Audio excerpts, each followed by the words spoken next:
श्रीमद्भगवद्गीता अथ प्रथमोऽध्यायः अर्जुनविषादयोगः।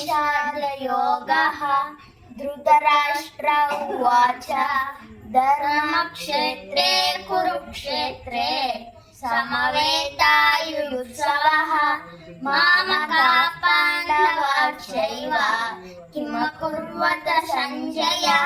सञ्जय उवाच दृष्ट्वा तु पाण्डवानीकम् योधां दुर्योधनस्तदा आचार्यमुपसंगम्य राजा वचनमब्रवीत् पश्यैतां पाण्डुपुत्राणाम् आचार्यमहतीं च योधां द्रुपदपुत्रेण तव शिष्येण धीमता अत्र शूरा महेश्वासाः भीमार्जुनसमायुधि युयुधानो विराटश्च द्रुपदश्च महारथाः